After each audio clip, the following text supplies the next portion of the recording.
Hey, hola a todos y bienvenidos a Basketblog. Yo soy Elegance y en el vídeo de hoy vamos a mostrarte los 5 siguientes máximos anotadores de la historia de la NBA. Hoy del 21 al 25. Pero antes de empezar, no te olvides de suscribirte al canal, de darle al like, yo sé que te va a gustar el vídeo, y de compartirlo. Eso nos ayudará a posicionarlo y a poder seguir creciendo.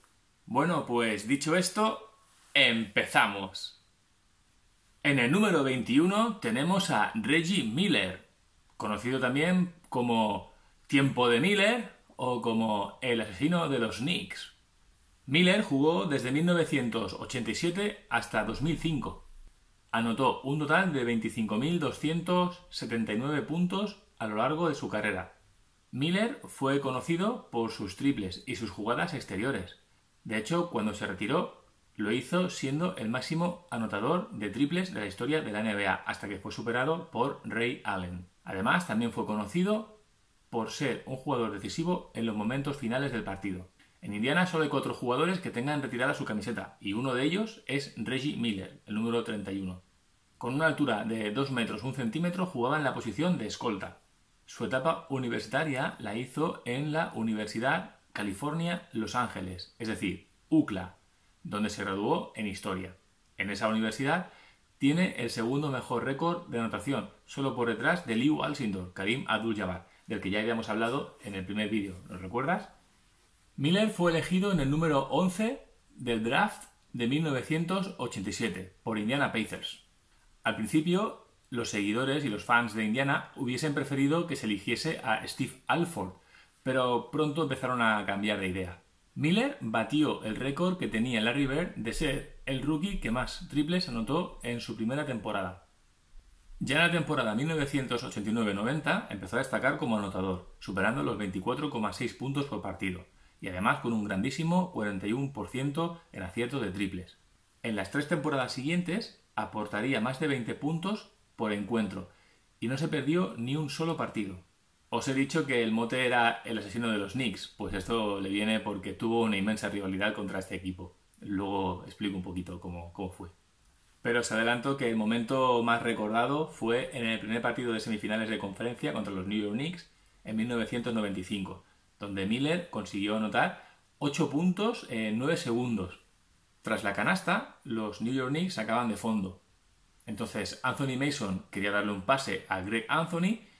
Este es interceptado por Reggie Miller, que vuelve a la línea de 3, lanza y anota de nuevo. Los Knicks iban 105-99 ganando, y estos 2 triples de Reggie Miller suponían el empate a falta de 5,4 segundos.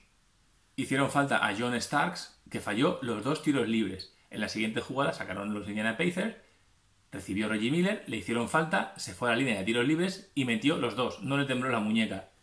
Esto supuso la victoria para los Indiana Pacers en el Madison Square Garden, lo que a la postre supondría que Indiana pasase la ronda por un global de 4-3. Pero en las finales de conferencia serían derrotados por Orlando Magic de Shaquille O'Neal por 4-3. En los playoffs de 1997, Reggie Miller se lesionó en un ojo. En los playoffs de 1997, Miller sufrió una lesión ocular y no pudo volver hasta el 5.º partido contra los Atlanta Hawks. En los playoffs de 1996, debido a una lesión ocular, Reggie Miller no pudo disputar los primeros partidos de playoff. Volvió en el 5.º contra Atlanta Hawks. Los Indiana Pacers cayeron eliminados en la primera ronda. En 1998 llegaron a las finales de conferencia contra los Chicago Bulls de Jordan, Pippen y compañía. Tras ir 2-1 en la serie, en el 4.º partido, Miller anotó un triple sobre la bocina que les llevó a la prórroga. Mira el vídeo. ¿Tú crees que cuando se deshace de la defensa de Michael Jordan lo hace legalmente o es falta de Reggie Miller? Déjamelo en los comentarios, ¿vale?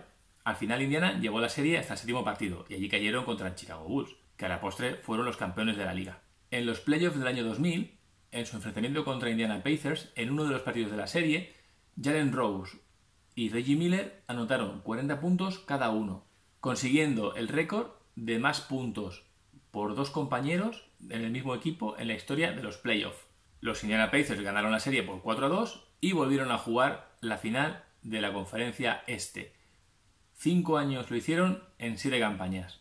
Nuevamente se veían las caras contra los New York Knicks, a los que ganaron en 6 partidos, por 4-2, accediendo por primera vez en la historia de la franquicia a las finales de la liga. En esas finales se enfrentaron a Los Ángeles Lakers de Phil Jackson, Kobe Bryant y Shaquille O'Neal, que a la postre fueron los campeones. Ganaron en la final a Indiana Pacers por 4-2. En ese equipo de Indiana Pacers jugaban, aparte de Reggie Miller y Jalen Rose, Travis Best, Jonathan Bender, Austin Crochet, Dale Davis, Mark Jackson, el delineante, un grandísimo base, Chris Mullin, que te sonará también del Dream Team, Sam Perkins y Rick Smith, el pívot holandés. Menudo plantillote, vaya plantilla, vaya equipazo que tenía Indiana Pacers. Además, estaba entrenado por Larry Bird. En los playoffs de 2002, en la primera eliminatoria, Reggie Miller estuvo a punto de eliminar a los New Jersey Nets. Forzó 2 prórrogas, pero finalmente no lo consiguió. A la postre, New Jersey Nets serían los finalistas de la liga, que perdieron las finales contra Los Ángeles Lakers, del three-peat.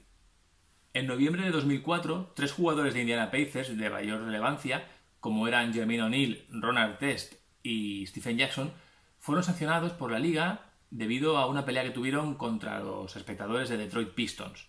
Este hecho hizo que Reggie Miller, con 39 años, tuviera que dar un paso al frente y demostrar que todavía seguía siendo un jugador importante. De hecho, en un partido de aquella temporada llegó a anotar 39 puntos. En los playoffs de 2005 perderían en la segunda ronda ante los Detroit Pistons. Cuando quedaban unos 15 segundos más o menos, el entrenador de Detroit, Larry Brown, pidió un tiempo muerto para que todo el público y los jugadores pudieran homenajear a Reggie Miller, pues este era su último partido y se retiraba. Con la selección nacional de Estados Unidos ganó el oro en el Mundial de Canadá en 1994 y en los Juegos Olímpicos de Atlanta en 1996, aunque también participó en la histórica debacle que sufrió la selección en 2002, en Indianápolis. Recordad que ante su público los Estados Unidos quedaron sextos en el Mundial de Indianápolis de 2002. Y bueno, Miller no pudo jugar bien ni en condiciones debido a una lesión. Pues nos vamos a despedir de Reggie Miller y te recomiendo que veas ese vídeo en el que consigue los 2 triples en solo 5 segundos contra New York Knicks. Recuerda que anotó 8 puntos en 9 segundos, algo que está al alcance de muy pocas personas, de muy pocos deportistas en toda la historia de la NBA.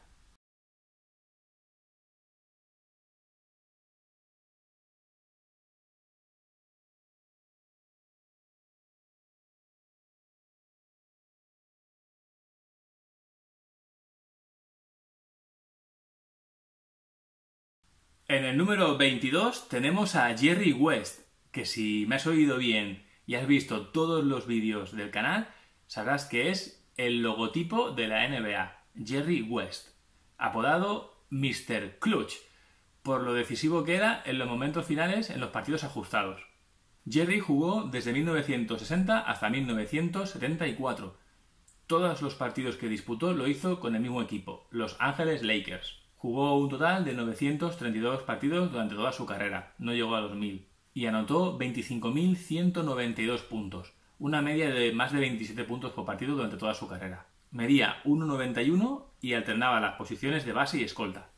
Ganó el campeonato de la NCAA, la liga universitaria, en 1959 con West Virginia. Fue nombrado MVP de esa final. Jerry solo ganó un campeonato de la NBA, fue en 1972. Junto con otro jugador del que ya hemos hablado, Oscar Robertson, ganó la medalla de oro en los Juegos Olímpicos de Roma en 1960. West fue nombrado 10 veces en el mejor quinteto de la NBA, pero nunca fue nombrado MVP de la temporada. Se dice que cuando era pequeñito jugaba a baloncesto en una canasta que tenía un vecino en el patio. Jugaba aunque hiciera frío, aunque lloviese, aunque hubiera barro. Cuentan que llegaba a practicar tantos tiros que al final sus dedos acababan sangrando. Y que después de estos entrenamientos escuchaba en la radio los partidos de la Universidad West Virginia Mountaineers. West se pilló tanto por el baloncesto que muchas veces llegaba tarde a cenar y descuidó su alimentación, algo que causaba que su madre le diese. De hecho, adelgazó tanto que tuvo que recibir inyecciones de vitaminas. En la high school, en el instituto, jugó desde 1952 a 1956 con los East Bank de Virginia Occidental. En su último año anotó más de 32 puntos por partido, consiguiendo el campeonato estatal. En homenaje a Jerry West, el colegio cambió de nombre durante una semana, pasándose a llamar West Bank en vez de East Bank. Más de 60 universidades quisieron hacerse con sus servicios, pero al final él escogió la Universidad de West Virginia. Allí jugó desde 1956 hasta 1960. Tuvo una muy buena carrera universitaria, una brillante carrera universitaria. De hecho, Jerry West anotó más de 2.300 puntos y capturó más de 1.200 rebotes. Su promedio fueron de casi 25 puntos y más de 13 rebotes por partido. Y recordad que era un jugador exterior. A día de hoy todavía posee 8 récords totales de la Universidad de West Virginia. Se declaró elegible para el draft en 1960 y allí fue elegido en segunda posición por Los Ángeles Lakers.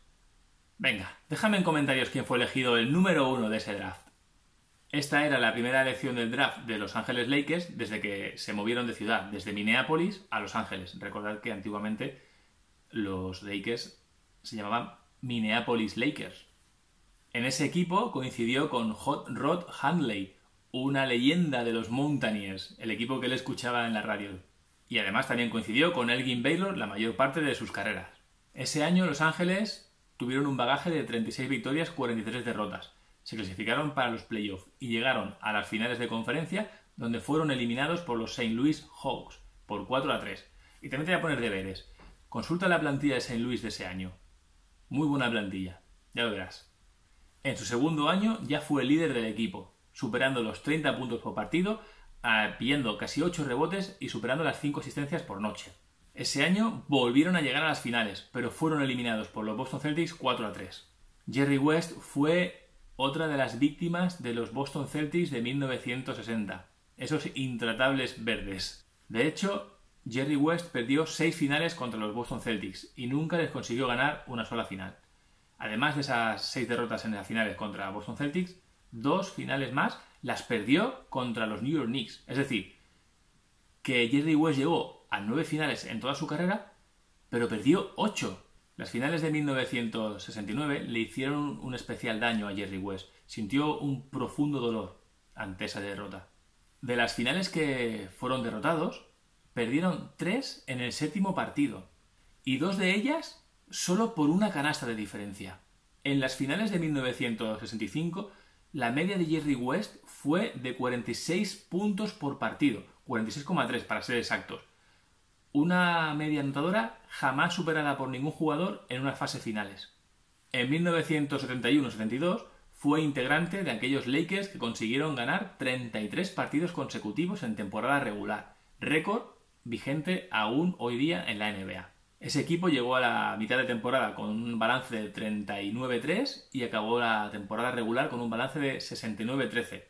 Fue el mejor bagaje de la temporada hasta que lo superaron los Chicago Bulls de Michael Jordan con aquel 72-10, que luego posteriormente fue superado por los Golden State Warriors de Stephen Curry, Klay Thompson, Draymond Green del 73-9. La primera temporada tras retirarse Jerry West, Los Ángeles Lakers tuvieron un balance de 30 victorias, 52 derrotas en temporada regular y no se clasificaron para los playoffs. Imaginad la relevancia de este jugador. Fijaos cómo fue de importante que ha sido el único jugador en la historia de la NBA que ha recibido el MVP de unas finales sin haberlas ganado. O sea, perteneciendo al equipo perdedor. Y fueron las de 1969. Por eso a él le hicieron tanto daño. Evidentemente que está entre los 75 mejores jugadores de la historia de la NBA. Luego se fue al banquillo y estuvo 3 temporadas con Los Ángeles Lakers como entrenador. En ellas consiguió clasificar al equipo siempre para los playoffs. Luego lo dejó y se puso en los despachos a hacer gestiones y a dirigir las operaciones de sus plantillas. Solo volvió a bajar una vez más a petición de Pat Riley para que le ayudara y cogiera confianza de hacerse con el equipo, y una vez que lo consiguió ya volvió a los despachos. Con West como director general de Los Ángeles Lakers consiguieron mantenerse en la élite de la liga en los años 80, debido a su buen ojo con las selecciones de draft y con los traspasos. Ese equipo contó con jugadores como James Worthy, Magic Johnson y Kareem Abdul-Jabbar. En 2002 lo contratan los Memphis Grizzlies como director de operaciones o presidente de operaciones. Y pese a que era el peor equipo de la liga, West le dio la vuelta, lo cambió y consiguió que durante 3 temporadas el equipo se clasificase para los playoffs. 3 temporadas consecutivas. Se cuenta que además fue el hacedor, el conciliador en el conflicto entre Kobe Bryant y Shaquille O'Neal. ¿Qué te parece Jerry West? ¿Lo pondrías como el mejor jugador blanco de la historia de la NBA? ¿O tú crees que ese puesto lo debería ocupar Josh Mikan, Larry Bird, Dirk Nowitzki, Steve Nash o alguno otro? Bill Walton, por ejemplo. Déjamelo en los comentarios. ¡Va! ¡Anímate! ¡Anímate a opinar! Pues hasta aquí Jerry West. Sin duda, uno de los más grandes de la historia de la NBA. En el número 23 tenemos a Patrick Ewing, el gran Pat. Con 2,13 metros de altura y una presencia imponente, jugaba en la posición de pívot. Jugó desde 1985 hasta 2002, en 3 equipos diferentes, los New York Knicks, los Seattle Supersonics y los Orlando Magic. Pero donde más se le recuerda es en New York Knicks, donde fue jugador franquicia en los 15 años que estuvo. Disputó un total de 1.183 partidos, en los cuales anotó 24.815 puntos. Bueno, hemos bajado de la barrera de los 25.000. Aunque bueno, aquí hay cierta trampa, pues mientras estamos grabando este vídeo, ya hay un jugador que los ha superado y que ha superado a Patrick Ewing. Pero recordad, no lo haremos y no diremos nada hasta que acabe la temporada, ¿vale? En ese momento haremos un vídeo explicando los movimientos que han habido durante la temporada. Ewing nació en Jamaica, pero con los años se nacionalizó estadounidense.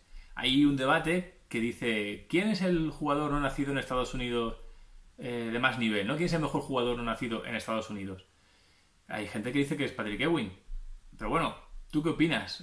Olajuwon, Nash, Nowitzki, Pau Gasol, Sabonis... Déjamelo en tus comentarios, va. En la universidad jugó para Georgetown. Ewing llevó a la Universidad de Georgetown a las finales de 1982. Pero allí cayeron eliminados ante los North Carolina de Michael Jordan y James Worthy. En la temporada 1984, los Georgetown Hoyas ganaron en la final a los Houston Cougars. Y en su año senior, en 1985, cayeron inesperadamente en las finales ante los Villanova Wildcats. Como ya habéis visto, en 4 temporadas que jugó en Georgetown, alcanzó la final en 3 ocasiones. Eso se le considera como uno de los mejores jugadores universitarios de toda la historia. Fue elegido en el número 1 del draft de 1985 por los New York Knicks. Un draft que tuvo cierta polémica. Te invito a que investigues un poco sobre ese tema. En su primer año anotó 20 puntos, atrapó 9 rebotes y conseguía taponar 2 veces por partido. Así que se le nombró como Rookie del año. Durante sus primeras 13 temporadas nunca bajó de 20 puntos por partido. En los playoffs de 1992 forzaron el 7º partido contra los Chicago Bulls de Michael Jordan, pero perdieron la serie 4-3. La temporada siguiente, en 1993, parecía que en los playoffs iban a vengarse de los Chicago Bulls, pues en la final de conferencia iban ganándoles por una ventaja de 2-0.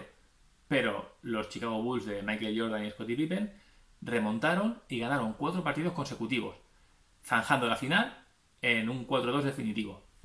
En 1994, Ewing alcanza sus primeras finales en su carrera.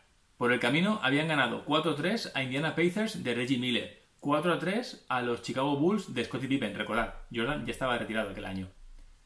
Y llegaron a la final donde cayeron eliminados ante los Houston Rockets de Hakeem Olajuwon, también por 4-3. Una acumulación muy bestia de partidos en playoff, En 1997 obtuvieron 57 victorias en la temporada regular y eran uno de los favoritos para alzar el anillo de aquella temporada. En el camino, en el playoff, se encontraron a los Miami Heat, a los que iban venciéndole con una ventaja de 3-1, estaban al borde de eliminarlos. Pero ocurrió algo que cambió el rumbo de la eliminatoria. Una pelea iniciada por PJ Brown de Miami Heat y Chris Childs de New York Knicks acabó bastante mal. Tras la pelea, decidieron sancionar a jugadores muy importantes de los New York Knicks, como Patrick Ewing y Larry Johnson, jugadores que solo acudían al conflicto para intentar separarlos. En cambio, los Miami Heat apenas tuvieron sancionados de relevancia. No tocaron las principales figuras. Esta sanción fue clave para que Miami Heat levantara la eliminatoria y consiguiera ganar por 4-3. Este hecho, y en palabras de Michael Jordan, impidió una final contra Chicago Bulls, entre Chicago Bulls y New York Knicks, que, como dijo Michael Jordan, hubiera sido una batalla impresionante. Este enfrentamiento con Miami Heat se prolongó en el tiempo y los 3 años siguientes los New York Knicks se vengaron de ellos, eliminándolo consecutivamente en los playoffs. En 1999, en el año del lockout, Patrick Ewing volvía a las finales con los New York Knicks. Esta vez enfrente tenían a los San Antonio Spurs. Pero una lesión en el tendón de Aquiles le impidió disputar la fase final, facilitando más el camino a los San Antonio Spurs, que levantaron el título por 4-1. Evidentemente que está considerado como uno de los 75 mejores jugadores de toda la historia de la NBA. Es uno de esos reyes sin corona, junto con Karl Malone o Charles Barkley o John Stockton, jugadores que, pese a tener una carrera brillante, nunca han ganado un anillo de la NBA. Quiero volver a escuchar tu opinión, déjamela en comentarios. Dime quién consideras tú que es el jugador con mejor trayectoria que no ha ganado un anillo de la NBA, es decir, el rey de los reyes sin corona. En el número 24 tenemos a Ray Allen, también conocido por sus motes de Ray Ray o Sugar Ray. Jugó desde 1996 hasta 2014, un total de 1.300 partidos, en los que anotó 24.505 puntos. Como os he comentado antes, ya ha sido superado por otro jugador, pero no diremos nada hasta que acabe la temporada, en la cual haremos un vídeo hablando sobre los cambios en las posiciones que han habido en los máximos anotadores de la NBA. Con 1,96 m jugaba en la posición de escolta. Es conocido por ser uno de los mejores triplistas en la historia de la liga. Empezó jugando en el Instituto Hillcrest en Dalzell, Carolina del Sur, consiguiendo llevar al equipo al campeonato estatal. Su etapa universitaria la hizo en la Universidad de Connecticut desde 1993 hasta 1996, cuando ya se declaró elegible para el draft de la NBA. Allen fue elegido en el número 5 por los Minnesota Timberwolves, pero parece ser que este equipo buscaba un base, así que lo intercambió por el número 4, que era la elección de Milwaukee Bucks, que era Stephen Marbury. Posteriormente Stephen Marbury fue conocido por hacer pareja con Kevin Garnett, que si has visto los vídeos anteriores ya lo deberías saber. En su temporada de novato, en su temporada rookie, tuvo un protagonismo esperado además, pues disputó 81 de los 82 partidos como titular. La temporada siguiente, la 1997-1998, mejoró considerablemente sus números, doblándolos casi. Se acercó a los 20 puntos, se acercó a los 5 rebotes y pasó de las 4 asistencias por partido. La temporada siguiente, 1998-1999, la del lockout, la de los 50 partidos, lideró al equipo y se clasificaron para los playoffs, pero allí cayeron ante Indiana Pacers por 4-0. Hecho que se repetiría la siguiente temporada, 1999-2000, donde volvieron a ser eliminados en playoffs por Indiana Pacers. La temporada 2000-2001, Milwaukee Bucks formó un importante Big Three con Sam Cassell, Glenn Robinson y Ray Allen a la cabeza. Alcanzaron las finales de conferencia, donde cayeron eliminados ante los Philadelphia 76ers en 7 partidos, por 4-3. No sin cierta polémica. Quizá aquellas finales contra Los Ángeles Lakers la deberían haber jugado los Milwaukee Bucks, pero bueno, eso sería hacer historia ficción. Si quieres informarte sobre lo que ocurrió en aquellas finales, ya lo sabes, busca información. La web te da muchísimas alternativas. En la temporada 2001-2002, los Milwaukee Bucks se quedaron fuera de los playoffs y fue el primer año que Ray Allen se perdía un partido por lesión. En la temporada 2002-2003 ya militó en los Seattle Supersonics, un equipo que no se clasificó para los playoffs. Ese año fue nombrado como el jugador más deportivo de la NBA. En la temporada 2003-2004 tampoco se clasificó Seattle para los playoffs. En aquel momento, Ray Allen ya estaba considerado como una de las estrellas de la NBA. La temporada 2004-2005 fue la única que jugó Ray Allen los playoffs con Seattle Supersonics y fueron eliminados en semifinales por los San Antonio Spurs de Tim Duncan. La temporada siguiente, la 2005-2006, fue una de las mejores temporadas personales de Ray Allen en la liga, pero el equipo no se clasificó para los playoffs. La temporada siguiente fue traspasado a los Boston Celtics. Formó el Big Three junto con Paul Pierce y Kevin Garnett y allí obtuvo su primer anillo de campeón de la NBA. Los Celtics volvían a estar en el punto de mira 22 años después. Eso sí, Ray Allen bajó sus estadísticas porque claro, el equipo era muy competitivo, era un equipo muy fuerte. Kevin Garnett, Paul Pierce, él mismo y varios jugadores más. En 2011 supera el récord de triples de Reggie Miller, convirtiéndose en el jugador que más triples ha anotado en la NBA. En verano de 2012 firma por los Miami Heat, formando parte de otro Big Three, junto con LeBron James y Chris Bosh. Allí ganó 2 anillos de forma consecutiva, el primero contra Oklahoma City Thunder y el segundo contra los San Antonio Spurs, donde Ray Allen tuvo una importante relevancia. Él fue quien forzó las prórrogas y las victorias contra aquellos Spurs, sumado a los errores de la plantilla de San Antonio. Tras 2 temporadas sin equipo, intentando volver a la liga, pero sin conseguirlo, sin llegar a ningún acuerdo con ninguna franquicia, decidió retirarse. Ray también está considerado como uno de los 75 mejores jugadores de la historia de la NBA. Y para finalizar con Ray Allen, te invito a que busques y que veas el vídeo de las finales contra San Antonio Spurs. Aunque eso me duela bastante porque recuerda, yo soy de San Antonio. Pero bueno, no está de más que veas ese vídeo. Bueno, colegas, en el número 25... Espera, un segundo. En el número 25 vamos a hacer una performance, porque el jugador así lo merece. Es uno de los tipos más controvertidos en la historia de la NBA.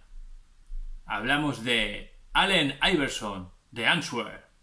Este sketch de Allen Iverson se lo voy a dedicar a un jugador al que tuve la suerte de entrenar hace muchos años. Un jugador que además es un fan del canal y que todavía tiene pretensiones de retarme y vencerme en un 1 contra 1, pese a que casi le doblo la edad.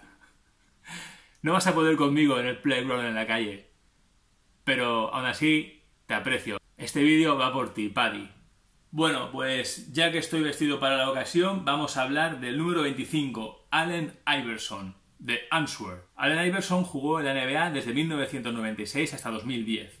Se le conoce por haber sido jugador franquicia de los Philadelphia 76ers. Disputó un total de 914 partidos, tampoco consiguió alcanzar la cifra de los 1000, y anotó 24.368 puntos a lo largo de toda su carrera. Con 1,83 m de altura, alternaba la posición de base y la de escolta. Fue seleccionado en la posición número 1 del draft de 1996 por los Philadelphia 76ers. Es el jugador más bajo de toda la historia de la NBA en ser seleccionado en el número 1 del draft. Jugó en Filadelfia hasta 2006, año en el que fue traspasado a los Denver Nuggets de Carmelo Anthony. En el año 2001 fue MVP de la fase regular y MVP del All-Star Game. Además, ese año llegaron a las finales de la NBA, pero las perdieron contra los Angeles Lakers de Kobe Bryant y Shaquille O'Neal. En su primera temporada con los Philadelphia 76ers fue nombrado como Rookie del Año. Su etapa en el instituto la jugó para Bethel, en Hampton, donde alternaba, aparte del baloncesto, el fútbol americano. De hecho, en su época junior, llevó a conquistar el título estatal de Virginia con los 2 equipos, el de fútbol americano y el de baloncesto.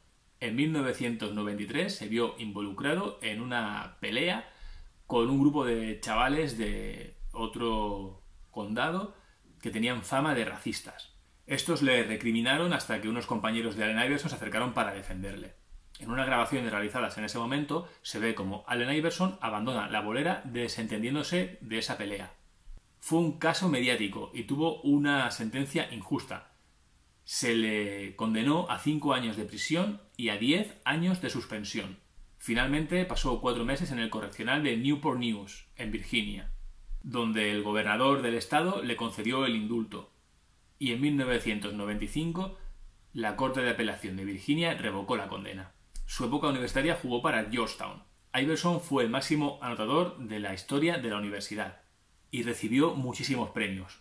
Consúltalos en su biografía. Debido a que la situación económica familiar empeoraba y que una de sus hermanas cayó enferma, Allen Iverson tuvo que dar el salto a la NBA antes de poder graduarse. En su primera temporada con los Philadelphia 76ers, estos tuvieron un balance negativo de 22 victorias y 60 derrotas. Aún así, habían mejorado en 4 victorias la temporada anterior. Este equipo llevaba sin acceder a los playoffs desde 1991. La temporada 1997-1998, de nuevo, vuelven a quedarse sin poder jugar a los playoffs.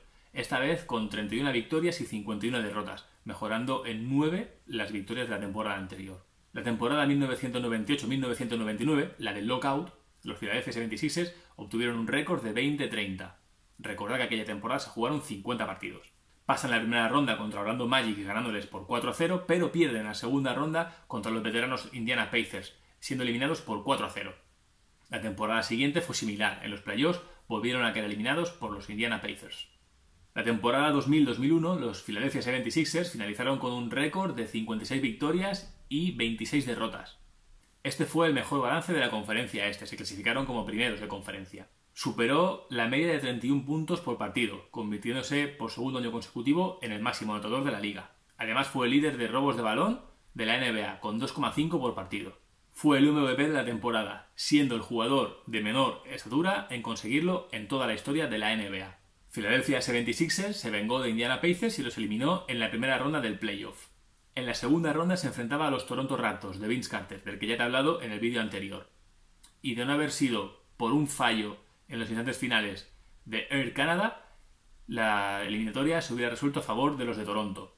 Pero finalmente pasaron los Philadelphia 76ers en 7 partidos, 4-3. En las finales se enfrentaron a Los Ángeles Lakers de Phil Jackson, Kobe Bryant y Shaquille O'Neal. Y pese a ganar el primer partido, Philadelphia perdió los 4 siguientes.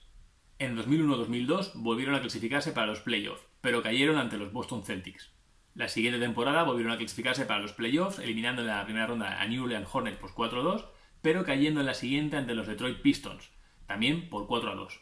En la temporada 2004-2005 se reforzaron en febrero con el ala pívot Chris Webber, procedente de Sacramento Kings.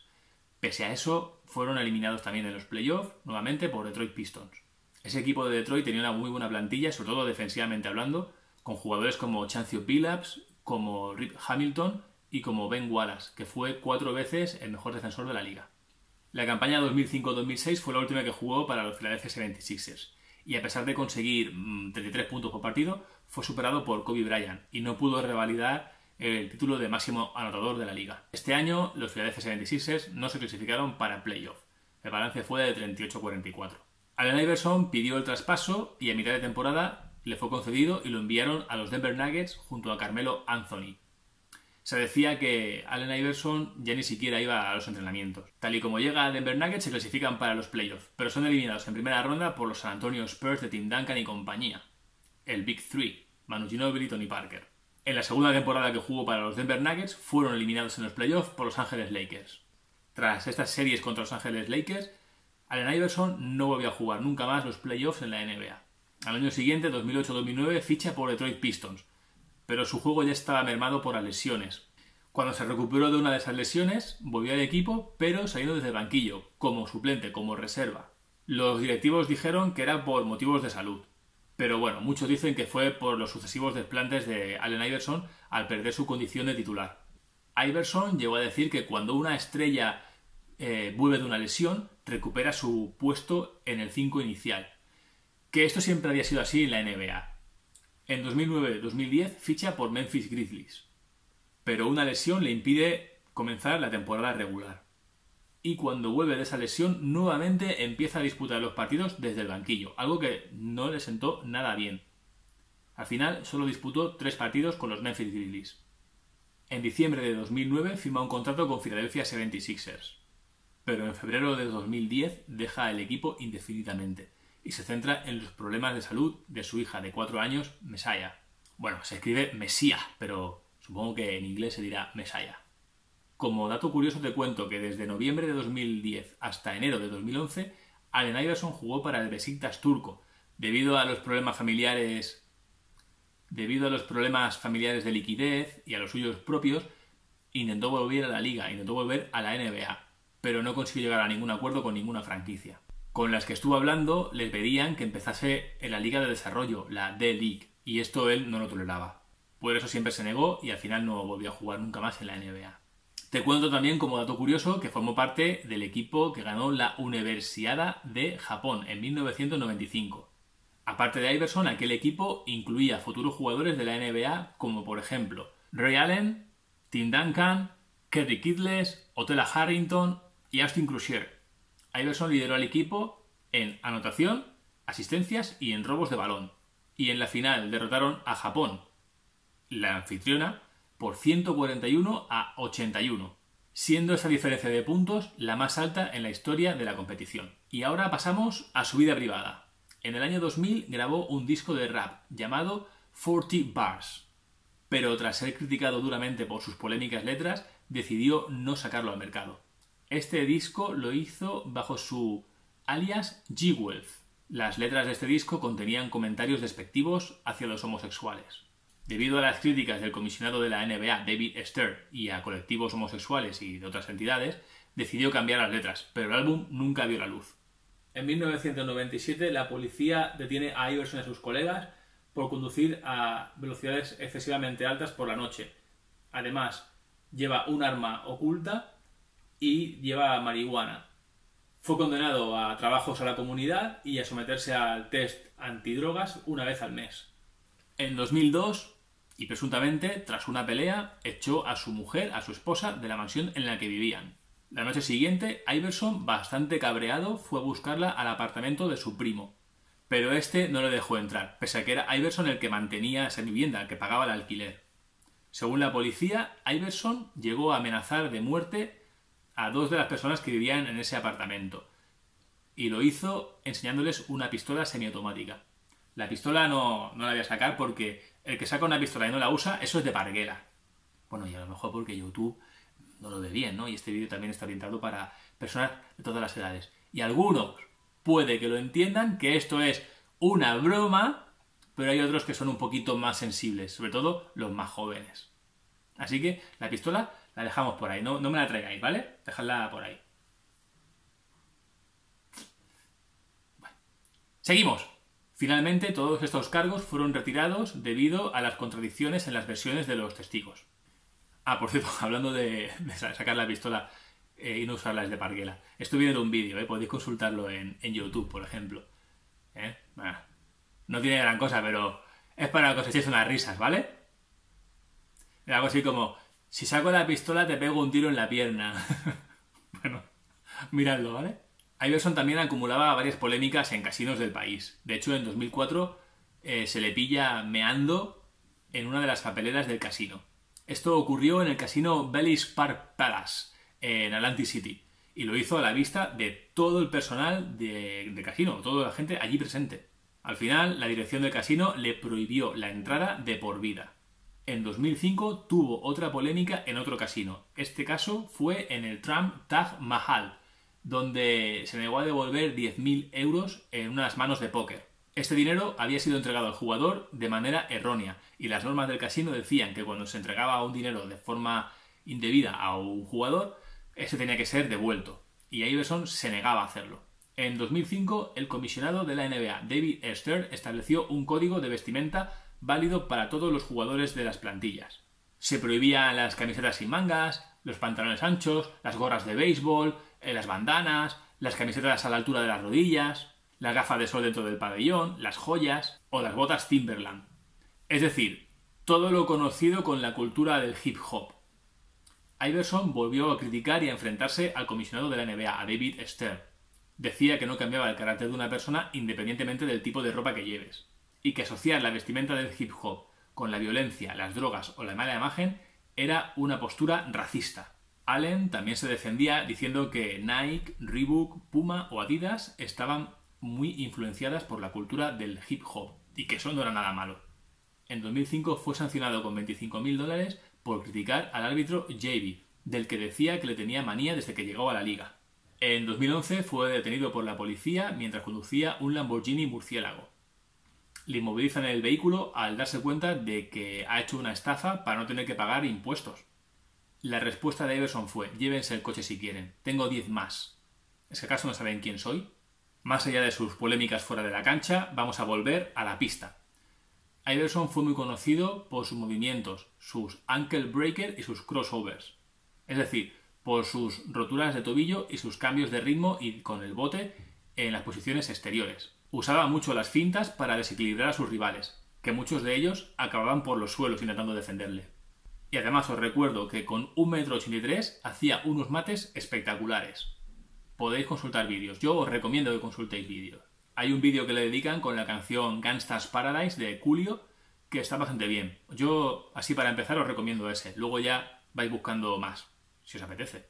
Aunque era un jugador fino y delgado, algunos veranos se presentaba a la pretemporada del equipo con menos kilos, con kilos de menos. Es decir, todo lo contrario a lo que solía pasar con los demás jugadores de la liga, que llegaban a sus equipos con kilos de más de la inactividad que había tenido durante el verano, durante las vacaciones. Pues Iverson llegaba aún más delgado. Y hasta aquí el vídeo de hoy. Ya hemos llegado a su fin. Y recuerda, si te gusta el contenido que hacemos, dale al like, suscríbete y comparte el vídeo, para que podamos seguir haciéndolo. Bueno, pues lo dicho, hasta aquí el partido de hoy, el vídeo de hoy. Yo soy Elegance Y en nombre de todos los que hacemos posible Basket Blog, te emplazo al siguiente partido y te doy las gracias por haber llegado hasta aquí. ¡Hasta la vista!